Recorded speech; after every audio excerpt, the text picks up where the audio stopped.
ಬೆಂಗಳೂರು ಬಂದಾಗಿಂದ ನನ್ನ ಮಗಳನ್ನೆಲ್ಲೂ ಕರ್ಕೊಂಡು ಹೋಗಿರಲಿಲ್ಲ, ಚಿಕ್ಕವಳು ಇನ್ನೂ ಅಂತ ಹೇಳ್ಬಿಟ್ಟು 9 ತಿಂಗಳು. ಸೊ ಲೈಟಾಗಿ ಮಳೆ ಮೋಡ ಇದೆ ಇವತ್ತು. ಚಿಕ್ಕದೇ ಇಲ್ಲೇ ಒಂದು ದೇವಸ್ಥಾನಕ್ಕೆ ಹೋಗಿ ಬರೋಣ ಅಂತ ನಾರ್ಮಲಾಗಿ ಒಂದು ದೇವಸ್ಥಾನಕ್ಕೆ ಹೋಗ್ತಾಯಿದ್ದೀವಿ. ಸೊ ಇಲ್ಲೇ ಗೊತ್ತು ನಿಮಗೆ, ಓದ್ತಿ ವ್ಲಾಗಲ್ಲಿ ನೋಡಿರ್ತಾರೆ ಅಕ್ಕಯ್ಯಮ್ಮನ ಟೆಂಪಲ್ ಅಂತ ಹೇಳ್ಬಿಟ್ಟು. ಸೊ ಇವಾಗ ಮತ್ತೆ ಅಲ್ಲಿಗೆ ಹೋಗ್ತಾಯಿದ್ದೀವಿ. ಅದಾದಮೇಲೆ ಆನಂದರಾವ್ ಗುರೂಜಿ ಅವ್ರದ್ದು ಒಂದು ದೇವಸ್ಥಾನ ಇದೆ ಇಲ್ಲಿ. ಅಲ್ಲೇನೋ ಸಾಲಿಗ್ರಾಮ ಅಂತ ಒಂದು ಕಲ್ಲು ಬರುತ್ತೆ. ಸೊ ಅಲ್ಲಿ ಒಂದು ನೋಡೋದಕ್ಕೆ ಪ್ಲೇಸ್ ಚೆನ್ನಾಗಿದೆ. ಫ್ಲೈಟ್ ಕೂಡ ಟೇಕ್ ಆಫ್ ಆಗೋದನ್ನು ಸರಿ ಲ್ಯಾಂಡಿಂಗ್ ಆಗೋದನ್ನು ನೋಡ್ಬೋದು. ಅಲ್ಲಿಗೊಂದು ಹೋಗಿ ಬರೋಣ ಅಂತ ಪ್ಲ್ಯಾನಿಂಗ್ ಇದೆ. ನೋಡೋಣ ಆಗುತ್ತಾ ಇಲ್ವಾ ಅಂತ. ಸುಮ್ಮನೆ ಒಂದು ರೌಂಡು, ಮಗಳಿಗೂ ಮನೇಲಿ ಬೇಜಾರಾಗಿರ್ತೀವಿ, ಅದು ಸಂಡೇ ಬೇರೆ ಅಲ್ವಾ, ಚಿಕ್ಕದಾಗ ಒಂದು ರೌಂಡ್ ಹೋಗಿ ಬರೋಣ ಅಂತ ಹೋಗ್ತಾ ಇದ್ದೀವಿ. ನೋಡಿ ಇಲ್ಲೇ ಮಲಗಿದ್ದಾಳೆ ಆರಾಮಾಗಿ. ಬೈಕಲ್ಲಿ ಹೋಗ್ತಾ ಇದ್ದರೆ ಅದೇನೋ ಒಂಥರ ಖುಷಿ ಅವಳಿಗೆ, ನೆಮ್ಮದಿಯಾಗಿ ಮಲ್ಕೊಂಬಿಡ್ತಾಳೆ ಸುಮ್ಮನೆ ಆರಾಮಾಗಿ. ಸೊ ನಾವಿವಾಗ ಇದ್ದೀವಿ ಬೆಂಗಳೂರು ಹೈವೇ, ಹೈದರಾಬಾದ್ ಬೆಂಗಳೂರು ಹೈವೇನಲ್ಲಿ. ಸೊ ನಾವು ಗಾಡಿ ತೊಗೊಂಡಿದ್ದು ಶೋರೂಮ್ ಇದೆ, ರಾಯಲ್ ಎನ್ಫೀಲ್ಡ್ ಅಕ್ಲೈಮಾ ಮೋಟರ್ಸ್ ಅಂತ ಹೇಳ್ಬಿಟ್ಟು. ಸರ್ವಿಸ್ ಓಕೆ ಚೆನ್ನಾಗಿದೆ ಗಾಡಿನಲ್ಲಿ. ಸರ್ವಿಸ್ ಇದುವರೆಗೂ ನನಗೇನು ಅರ್ಥ ಕಂಪ್ಲೇಂಟ್ಗಳೇನು ಬಂದಿಲ್ಲ. ಆವಾಗ ಸ್ವಲ್ಪ ಬ್ರೇಕಲ್ಲಿ ಸೌಂಡ್ ಬರ್ತಾ ಇರುತ್ತೆ ಅಷ್ಟೇ, ಅದು ಬಿಟ್ಟರೆ ಬೇರೆ ಏನೂ ಕಂಪ್ಲೇಂಟ್ ಇಲ್ಲ ಗಾಡಿನಲ್ಲಿ ಇದುವರೆಗೂ. ಮುಂದೆ ಒಂದು ಗ್ಲಾಸ್ ಹೊಡೆದಾಕ್ಬಿಟ್ಟವ್ರೆ ಕಳ್ಳನ ಸರ್ವಿಸಿಗೆ ಕೊಟ್ಟಾಗ. ಸಿಕ್ಕಾಪಟ್ಟೆ ಗಾಳಿ ಇದೆಯಲ್ಲಪ್ಪ. ಸಿಕ್ಕಾಪಟ್ಟೆ ಗಾಳಿ ಇದೆ. ಮಕ್ಕಳನ್ನ ಕರ್ಕೊಂಡು ಬೈಕಲ್ಲಿ ಬರೋದು ತುಂಬಾ ಕಷ್ಟ, ಕಾರಲ್ಲಿ ಬರೋದು ಬೆಸ್ಟು. ಗಾಳಿ ಇದ್ದರೂ ಏನೂ ಆಗೋಲ್ಲ, ಮಳೆ ಬಂದರೂ ಏನೂ ಆಗೋಲ್ಲ, ಆರಾಮಾಗಿ ಹೋಗಿ ಆರಾಮಾಗಿ ಬರ್ಬೋದು. ಹಂಗೆ ಬಂದಿದ್ದು ತಗಡೆ ಬರಬೇಕಿತ್ತು. ಸೊ ನಾನು ಸ್ಟ್ರೈಟ್ ಆ ಕಡೆಯಿಂದ ಬಂದುಬಿಟ್ಟೆ, ಹಂಗಾಗಿ ಮೇನ್ ಹೈವೇ. ದೇವ ಗಾಳಿ ಏನು ಗುರು ಹಿಂಗೆ ಬೀಸ್ತೈತೆ ನೋಡಿ. ಮೆಟ್ರೋ ನಿಮಗೆ ನೋಡೋದಕ್ಕೆ ಹಂಗೆ ಕಾಣಿಸುತ್ತೆ. ಟ್ರಯಲ್ ಮೆಟ್ರೋ ಇನ್ನೂ ರೆಡಿ ಆಗ್ತಾ ಇದೆ ಸದ್ಯಕ್ಕೆ. ಮೇಲ್ಗಡೆ ಎಲ್ಲ ಫ್ಲೇಯರ್ಗಳು ಹಾಕೊಂಡು ಹೋಗ್ತಾ ಇದ್ದಾರೆ, ಒಂದೊಂದೇ ಜೋಡಿಸ್ಕೊಂಡು ನೆಕ್ಸ್ಟ್ ಕಂಬಿ ಇಟ್ಬಿಟ್ಟು ಮೆಟ್ರೋನ ಎಳಿಸ್ಬಿಡೋದೆ ನೀಟಾಗಿ, ಸಿಂಪಲಾಗಿ ಹೇಳಿದ್ರು. ಏನಂತೀರ? ನಿಮ್ಗೆ ಯಾರಿಗಾದ್ರೂ ಸೆಕೆಂಡ್ ಹ್ಯಾಂಡ್ ಕಾರ್ ತೊಗೋಬೇಕು ಅನ್ನೋದು ಮೈಂಡಲ್ಲಿ ಇದೆಯಾ? ಸೊ ಬನ್ನಿ, ಸ್ಪಿನ್ನಿ ಕಾರ್ಸ್ ಇದೆ ನೋಡಿ. ಇಲ್ಲೇ ಎಷ್ಟು ಕಲೆಕ್ಷನ್ಸ್ ಇದೆ, ಲಾಂಗ್ ರೇಂಜಿಂಗ್ ಕಲೆಕ್ಷನ್ಸು ಎಲ್ಲ. ಹೊರಗಡೆ ಹೋದರೆ ನಿಮ್ಗೇನೋ ಒಂಥರ ಯಾರು ಕಣ್ಣಂಗೆ ಕಾಣಿಸುತ್ತೆ, ಅಷ್ಟು ಜಾಸ್ತಿ ಕಲೆಕ್ಷನ್ಸ್ ಇರುತ್ತೆ ಯಾವಾಗಲೂ ಇಲ್ಲಿ. ಮಳೆಗಾಲದಲ್ಲಿ ಬಂದರೆ ಈ ಥರ ಹಸಿರು ಯಾವಾಗಲೂ ಈ ಥರ ನೋಡಿ, ಗ್ರೀನರಿ ನೋಡ್ಬೋದು. ಸಣ್ಣಗಿರುತ್ತೆ ಓಡಾಡೋರ್ಗು, ಜಾಸ್ತಿ ರಿಸ್ಕ್ ತೊಗೊಳಂಗಿಲ್ಲ, ಆರಾಮ್ಸೆ ಹೋಗಿ ಆರಾಮ್ಸೆ ಬರ್ಬೋದು. ಸೊ ನಾವಿವಾಗ ಆಲ್ಮೋಸ್ಟ್ ಏರ್ಪೋರ್ಟ್ ಹತ್ರ ಇದ್ದೀವಿ.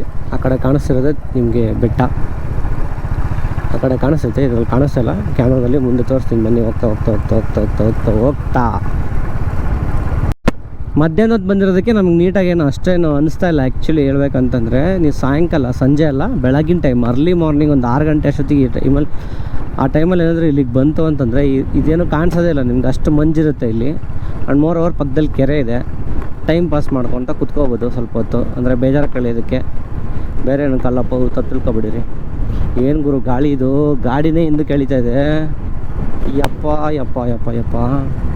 ಸೊ ಅಲ್ಲಿ ಕಾಣಿಸ್ತಾ ಇದೆ ಬೆಟ್ಟ, ನಿಮ್ಗೆ ಇಲ್ಲಿ ಕ್ಯಾಮ್ರಾದಲ್ಲಿ ಕಾಣಿಸ್ತಾ ಇಲ್ಲ, ಮುಂದೆ ತೋರಿಸ್ತೀನಿ ಬನ್ನಿ.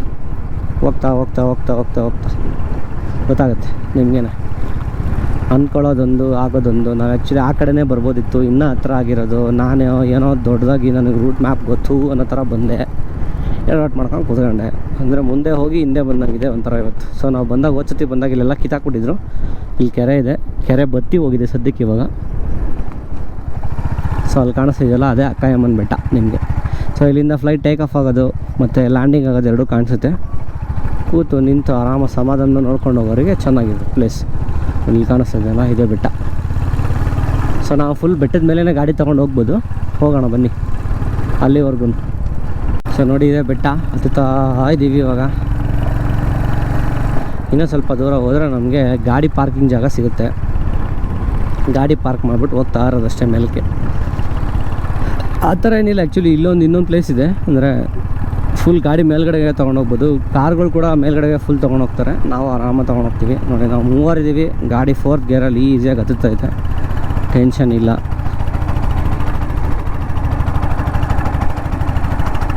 ಈಸಿಯಾಗಿ ಬಂದ್ವಿ. ಇಲ್ಲಿಂದ ಅರ್ಧ ಸಿಟಿ ಕಾಣಿಸುತ್ತೆ ನೋಡ್ಗುರು,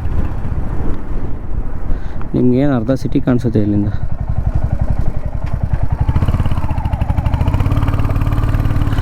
ಯಾರೆಲ್ಲ ಏನಾದರೂ ಫಸ್ಟ್ ಟೈಮ್ ಬರ್ತೀರಾ, ಸುಮ್ಮನೆ ಇವಾಗ ನಂದಿ ಹಿಲ್ಸಿಗೆ ಹೋಗ್ತಿರ್ತೀರ ಅಂದ್ಕೊಳ್ಳಿ, ಆ ನಂದಿ ಹಿಲ್ಸಿಗೆ ಹೋಗೋರ ಜೊತೆಗೆ ಇದೊಂದು ಬೆಟ್ಟ ಪ್ಲ್ಯಾನ್ ಮಾಡಿಕೊಂಡ್ರೆ ಚೆನ್ನಾಗಿರುತ್ತೆ. ವ್ಯೂ ನೋಡ್ಕೊಂಡು ಹೋಗ್ಬೋದು ಆರಾಮಾಗಿ.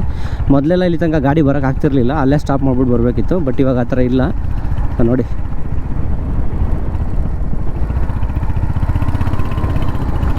ಆ ಕಡೆಯಿಂದ ಬರೋರಿಗೆ ಮೆಟ್ಲಿದೆ, ಮೆಟ್ಲು ಹತ್ಕೊಂಡ್ಬರ್ಬೋದು ಈಸಿಯಾಗಿ. ನಮಗೆ ಗಾಡಿ ಆರಾಮಾಗಿ ಗಾಡಿ ಬರುತ್ತೆ ಅನ್ನೋ ಕಾರಣಕ್ಕೆ ಗಾಡಿನೇ ತೊಗೊಂಡ್ಬಿಟ್ಟಿವಿ ಮೇಲ್ಗಡೆಗೆ ಫುಲ್ಲು. ಹಾಂ, ಇಲ್ಲಿ ನಿಲ್ಲಿಸ್ಬಿಟ್ಟು ಹೋಗೋಣ ಆರಾಮಾಗಿ. ನೋಡಿ ಇಲ್ಲಿ ಸಿಟಿ ಕಾಣಿಸ್ತೈತೆ.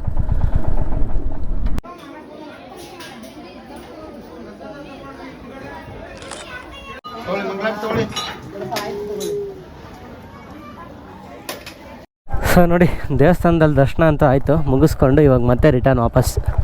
ಇಲ್ಲಿ ಇನ್ನೊಂದು ದೇವಸ್ಥಾನ ಇದೆ ಹತ್ರದಲ್ಲಿ, ಸೊ ಅಲ್ಲಿಗೆ ಹೋಗೋಣ. ಇಂಜಿನ್ ಬ್ರೇಕಿಂಗಲ್ಲೇ ಕೆಳಗಡೆ ಹೋಗ್ತೀನಿ, ಬ್ರೇಕ್ ಅಂತ ಹಿಡಿಯೋಕ್ಕೆ ಹೋಗಲ್ಲ ಜಾಸ್ತಿ. ಸೊ ಇಂಜಿನ್ ಬ್ರೇಕ್ ಅಂದರೆ ಗೊತ್ತಲ್ಲ, ಫಸ್ಟ್ ಗೇರಲ್ಲಿದ್ದರೆ ಗಾಡಿ ಮೂವ್ಮೆಂಟ್ ಆಗೋಲ್ಲ, ಸ್ವಲ್ಪ ಕಡಿಮೆ, ಎಕ್ಸ್ಲೇಟರ್ ಕೊಟ್ಟರೆ ಮಾತ್ರ ಮುಂದಕ್ಕೆ ಹೋಗುತ್ತೆ, ಆ ಥರ. ಸೊ ಇದು ಅಕ್ಕಯ್ಯಮ್ಮನ ಬೆಟ್ಟ. ಈ ಕಡೆಯಿಂದ ಆ ಕಡೆ ಒಂದು ವ್ಯೂ ಕಾಣಿಸುತ್ತೆ, ಅಲ್ಲಿ ಸಖತ್ತಾಗಿರುತ್ತೆ ಹೋಗೋದಕ್ಕೆ. ಬೆಳಗ್ಗೆ ಮಂಜಲ್ಲಿ ಬಂದರೆ ಈ ಊರು ಫುಲ್ ಕಾಣಿಸಲ್ಲ, ತುಂಬ್ಕೊಂಬಿಟ್ಟಿರುತ್ತೆ ಮಂಜಿಂದ. ನೋಡೋದಕ್ಕೂ ಚೆನ್ನಾಗಿರುತ್ತೆ, ತುಂಬ ಜನನೂ ಬಂದೋಗ್ತಿರ್ತಾರೆ ನೋಡೋದಕ್ಕೆ. ಇಲ್ಲಿ ನೀವು ಬನ್ನಿ ಫ್ರೀ ಇದ್ದರೆ. ನಂದಿ ಹಿಲ್ಸ್ಗೆಲ್ಲ ಪ್ಲ್ಯಾನ್ ಮಾಡೋರು ಆರಾಮ್ಸೆ ಒಂದು ಸತಿ ಈ ಕಡೆ ವಿಸಿಟ್ ಮಾಡಿಬಿಟ್ಟು ಹೋಗ್ಬೋದು ಅಲ್ಲ ಮೇಡಮ್. ನಂದಿ ಹಿಲ್ಸ್ಗೆ ಹೋಗೋರು ಆರಾಮಾಗಿ ಬಂದು ಇಲ್ಲೊಂದು ವಿಸಿಟ್ ಮಾಡ್ಬಿಟ್ಟು ಹೋಗ್ಬೋದು, ಟೈಮ್ ಇರುತ್ತೆ ಇನ್ನು. ಬಟ್ ಅಲ್ಲಿ ಸನ್ರೈಸ್ ಸಿಗೋಲ್ಲ ನಿಮ್ಗೆ, 6:30 ಮೇಲೆ ಬಿಡೋಲ್ಲ ಅಲ್ಲಿ. ಇಲ್ಲಿ ಯಾವಾಗಾದ್ರೂ ಬರ್ಬೋದು. ಆ್ಯಕ್ಚುಲಿ ಈ ಪ್ಲೇಸ್ ನಿಮಗೆ ದೊಡ್ಡಜಾಲ ಹತ್ರ ಬರುತ್ತೆ, ದೊಡ್ಡಜಾಲಿಂದ ತುಂಬ ಹತ್ತಿರ. ಇಲ್ಲ ನೀವು ಆ ಕಡೆಯಿಂದ ಇನ್ನು ಸಿಟಿ ಒಳಗಡೆಯಿಂದ ಬರ್ತೀರಂದರೆ ಆ ಕಡೆಯಿಂದ ಬರ್ಬೋದು. ಸೊ ಇದೆಲ್ಲ ಫುಲ್ ನೀರು ತುಂಬ್ಕೊಂಡಿತ್ತು, ಇವಾಗೆಲ್ಲ ಪಾಚಿ ಕಟ್ಕೊಂಡಿದ್ದೆ, ಕಷ್ಟ. ಹಿಂಗಾಗ್ಬಿಟ್ರೆ ಕೆರೆ ಜೀರ್ಣೋದ್ಧಾರ ಮಾಡೋದು ಹಿಂಗೆ ನೋಡಿ ತುಂಬ್ಕೊಂಡಿತ್ತು ಅಲ್ಲಿ ಇಲ್ಲಿ ಲೈಟಾಗಿ. ಇವತ್ತು ನಿನ್ನೆ ಮೊನ್ನೆ ಮಳೆ ಬಂತಲ್ಲ, ಆ ನೀರೇ ಇರೋದು ಅದರಲ್ಲಿ. ಮುಂಚೆ ಹರಿತಾ ಇತ್ತು, ನಾವು ಹೋದ ಸತಿ ಬಂದಾಗ. ಈ ಸತಿ ನೀರು ಹರಿತಾ ಇಲ್ಲ, ನಿಂತ್ಕೊಂಡಿದೆ. ಬೆಳಗಿನ ಟೈಮು ಅಂದರೆ ಬೆಳಗಿನ ಜಾವ ಈ ರೋಡಲ್ಲಿ ನೀವು ಬರೋದಕ್ಕಾಗಲ್ಲ, ಅಷ್ಟು ಮಂಜಿರುತ್ತೆ. ಬಟ್ ಇವತ್ತೇ ಏನೋ ಅಂದರೆ ನಾವು ಮಧ್ಯಾಹ್ನ ಟೈಮಲ್ಲಿ ಬಂದಿರೋದ್ರಿಂದ ನೋ ಮಂಜು. ಸರಿ ಬನ್ನಿ, ಇನ್ನೊಂದು ದೇವಸ್ಥಾನ ಇದೆ, ಅಲ್ಲೋಗಿ ಸಿಗೋಣ. ಸೊ ನಾನು ಆವಾಗಲೇ ಇನ್ನೊಂದು ದೇವಸ್ಥಾನ ಅಂತ ಹೇಳಿದ್ನಲ್ಲ, ಅದು ಈ ಕಡೆನೇ ಹೋಗಬೇಕು. ದೇವನಹಳ್ಳಿಗೆ ಹೋಗೋಕ್ಕಿಂತ ಮುಂಚೆ ಒಂದು ಟರ್ನ್ ತೊಗೊಂಡ್ರೆ ಸಿಗುತ್ತೆ. ಸೊ ನೋಡಿ, ಅಲ್ಲಿ ಫ್ಲೈಟ್ ಹಾರೋದು ನಿಮಗೆ ಕಾಣಿಸ್ತಾ ಇದೆ. ಇದರಲ್ಲಿ ಕ್ಯಾಮ್ರಾದಲ್ಲಿ ಎಷ್ಟರ ಮಟ್ಟಿಗೆ ಕಾಣಿಸ್ತಾ ಇದೆಯೋ ಗೊತ್ತಿಲ್ಲ, ಫ್ಲೈಟ್ ಹಾರ್ತಾ ಇದೆ ನೋಡಲ್ಲಿ. ಅಲ್ಲಿ ಇನ್ನೂ ಜಾಸ್ತಿ ಕಾಣಿಸುತ್ತೆ, ಬನ್ನಿ ನೋಡೋಣ. ಅದೇನೋ ತಲೆ ಮೇಲೆ ಹೋದಂಗಿರುತ್ತೆ ಅಲ್ಲಿ ಹೋದರೆ. ಆನಂದರಾವ್ ಗುರೂಜಿ ಅವ್ರು ನೋಡಿರ್ತೀರ ನೀವು, ಜಿ ಕನ್ನಡದಲ್ಲಿ, ಅವ್ರದ್ದೇ ಇದು ದೇವಸ್ಥಾನ.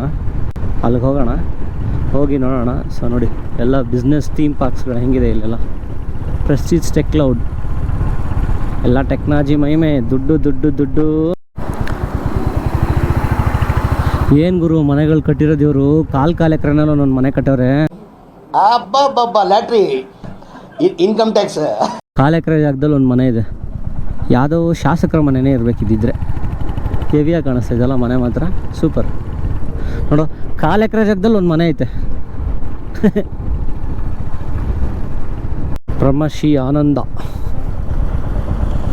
ಸಿದ್ಧಿಪೀಠಂ ಇದು, ಇಲ್ಲಿ ಕಾಣಿಸ್ತಾ ಇದೆ ನೋಡಿ. ನೀವೆಲ್ಲರೂ ಇದ್ರಲ್ಲಿ ನೋಡಿರ್ತೀರ ನೀವು. ಓ ನೋಡಿರ್ತೀರ ನೀವು. ಆ್ಯಕ್ಚುಲಿ ಜಿ ಕನ್ನಡದಲ್ಲಿ ಬಂದಿರ್ತಾರೆ, ಬೆಳಗ್ಗೆನೆ ಅರ್ಲಿ ಮಾರ್ನಿಂಗ್ ಇರುತ್ತೆ ಒಂದು ಪ್ರೋಗ್ರಾಮ್ ಅವ್ರದ್ದು. ಸೊ ಆ ಪ್ಲೇಸ್ಗೆ ನಾವು ಇವಾಗ ಬಂದಿದ್ದೀವಿ. ಆನಂದ್ ಗುರೂಜಿ ಕೇಳಿದ್ದೀರ ಎಲ್ಲರೂ. ಸೊ ಅವ್ರದ್ದೇ ಇದು ದೇವಸ್ಥಾನ ಇದೆ, ತುಂಬ ಚೆನ್ನಾಗಿದೆ ದೇವಸ್ಥಾನ. ಯಾರೆಲ್ಲ ವಿಸಿಟ್ ಮಾಡಬೇಕು ಅಂದ್ಕೊಂಡ್ರೆ ಒಂದು ಸತಿ ಬಂದು ವಿಸಿಟ್ ಮಾಡ್ಕೊಂಡು ಹೋಗಿ, ಚೆನ್ನಾಗಿರುತ್ತೆ. ಹಾಂ, ನೋಡಿದೆ ಮಹರ್ಷಿ ಮಂದಿರ, ಆನಂದ ಸಿದ್ಧಿಪೀಠಂ.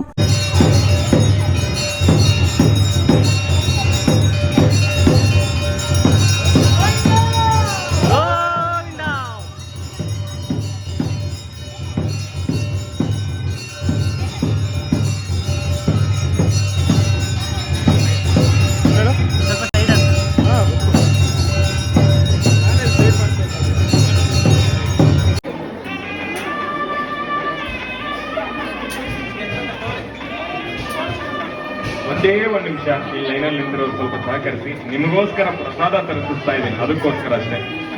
ಪ್ರಸಾದ ಬರ್ಲಿಲ್ಲ, ಯಾರಿದ್ದೀರಿ ಜವಾಬ್ದಾರಿ? ಹಾ, ಬೇಗ ಕಾಯ್ತಾ ಇದ್ದಾರೆ. ದರ್ಶನ ಅಂತೂ ಆಯಿತು, ದೇವ್ರದ್ದು ಒಂದೆರಡು ಫೋಟೋ ತಗೊಂಡು ಒಂದು ವಿಡಿಯೋ ಮಾಡಿಕೊಂಡು ಹೊರಟ್ವಿ ಇವಾಗ. ಸೊ ಸಿಕ್ಕಾಬಡೆ ಜನ ಗುರು, ಜನ ರಶ್ ಜಾಸ್ತಿ ಇರೋದ್ರಿಂದ ಕಷ್ಟ ಆಗೋಯ್ತು. ಸೊ ಅಷ್ಟೇ ವಿಷಯ ಇವತ್ತು. ಮತ್ತೆ ಮುಂದಿನ ವಿಡಿಯೋದಲ್ಲಿ ಸಿಗೋಣ. ಅಲ್ಲಿವರೆಗೂ ಚಾಟಾ, ಬಾಯ್ ಬಾಯ್. ಯಾರೆಲ್ಲ ಹೊಸದಾಗಿ ನನ್ನ ಯೂಟ್ಯೂಬ್ ಚಾನಲ್ನ ಸಬ್ಸ್ಕ್ರೈಬ್ ಮಾಡದೆ ನೋಡ್ತೀರಾ, ದಯವಿಟ್ಟು ಈ ಕೂಡಲೇ ಹೋಗಿ ಸಬ್ಸ್ಕ್ರೈಬ್ ಮಾಡ್ಕೊಳ್ಳಿ, ಹಾಗೂ ಪಕ್ಕದಲ್ಲಿರೋ ಬೆಲ್ ಐಕಾನ್ ಕೂಡ ಒತ್ಬೋದು ಅಂತ ಹೇಳ್ತಾ ಇವತ್ತಿಗೆ ಈ ವಿಡಿಯೋನ ಇಲ್ಲಿಗೆ ಎಂಡ್ ಮಾಡ್ತಾಯಿದ್ದೀನಿ. ಮತ್ತೆ ಮುಂದಿನ ವಿಡಿಯೋದಲ್ಲಿ ಸಿಗೋಣ. ಅಲ್ಲಿವರೆಗೂ ಚಾಟಾ, ಬಾಯ್ ಬಾಯ್, ಸಿ ಯು.